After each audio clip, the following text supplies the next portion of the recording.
कभी आपने सोचा है कि आप खाना तो अच्छा खा रहे हैं लेकिन आपकी बॉडी में न्यूट्रिशन अच्छे से नहीं पहुंच पा रहा है? तो हो सकता है कि आपको गट माल एब्जॉर्प्शन डिसऑर्डर हो।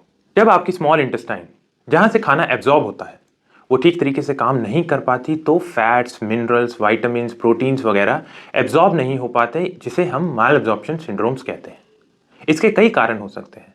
Number 1, coeliac disease.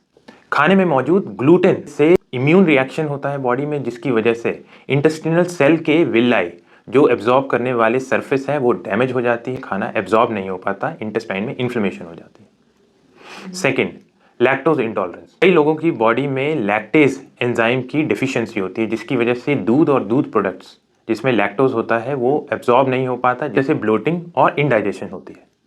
तीसरा, क्रोनिक पैनक्रेटाइटिस। पैनक्रियाज की इन्फ्लेमेशन की वजह से उसमें से एंजाइम्स ठीक से नहीं बन पाते, बॉडी फैट को एब्जॉर्ब नहीं कर पाती। चौथा, स्मॉल इंटेस्टिनल बैक्टीरियल ओवरग्रोथ। जब इंटेस्टाइन में बैक्टीरिया की ओवरग्रोथ होने लगती है तो खाने के न्यूट्रिएंट्स बैक्टीरिया ही कंज्यूम करने लग जाते हैं, इससे बॉडी में न्यूट्रिशन ठीक से नहीं पहुंच पाता। पांचवा, इन्फ्लेमेटरी बाउल डिजीज जैसे अल्सरेटिव कोलाइटिस, क्रोन्स डिजीज। इन बीमारी में इंटेस्टाइन में इन्फ्लेमेशन हो जाती है, अल्सरेशन हो जाती है, जिसकी वजह से खाना एब्जॉर्ब नहीं हो पाता। छठा, पैरासिटिक इन्फेक्शन। कई पैरासाइट इंटेस्टाइन के जरिए इन्फेक्शन कॉज करते हैं, इंटेस्टाइन को इंजर करते हैं और इसकी वजह से खाना एब्जॉर्ब नहीं होता। सातवां, पोस्ट सर्जरी मैल एब्जॉर्प्शन। अगर सर्जरी के दौरान स्मॉल इंटेस्टाइन काफ़ी हद तक रिसेक्ट कर दी गई है या फिर बेरियाट्रिक सर्जरी, उसकी वजह से भी मैल एब्जॉर्प्शन हो जाती है। तो गट मैल एब्जॉर्प्शन के सिम्टम्स बड़े ही वेग हो सकते हैं, लेकिन उनका पैटर्न एक सिमिलर सा होता है, जिसमें क्रोनिक डायरिया हो सकता है, दस्त लग सकते हैं, ब्लोटिंग हो सकती है, एक्सेसिव गैस बन सकती है, वेट लॉस होने लगता है, फटीग, कमजोरी रहती है। अगर फैट मैल एब्जॉर्प्शन हो रही है तो पेल स्टूल आ सकते हैं, ऑयली स्टूल्स हो सकते हैं, बाल झड़ने शुरू हो सकते हैं, नेल ब्रिटल हो सकते हैं और बॉडी में विटामिन डिफिशिएंसी होने लगती है, जैसे कि vitamin B12, vitamin D, vitamin K और आयरन डेफिशिएंसी।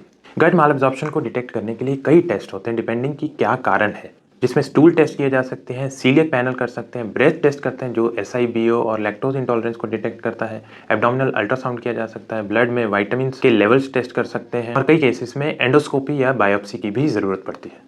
और इसकी ट्रीटमेंट कॉज स्पेसिफिक होती है, जैसे कि सीलियक डिजीज में ग्लूटेन फ्री डाइट देते हैं। अगर क्रोनिक पैनक्रेटाइटिस है, पैनक्रियाटिक इनसफिशिएंसी है, तो पैनक्रियाटिक एंजाइम्स दिए जाते हैं। SIBO में एंटीबायोटिक्स देते हैं। अगर आप खूब खाना खा रहे हैं लेकिन बॉडी फिर भी एब्जॉर्ब नहीं कर पा रही, तो ये सिर्फ एसिडिटी नहीं, गट माल एब्जॉर्प्शन सिंड्रोम हो सकते हैं। इसके अर्ली डायग्नोसिस से पूरा कंट्रोल संभव है। ऐसी और जानकारी के लिए हमारे साथ बने रहिए। धन्यवाद।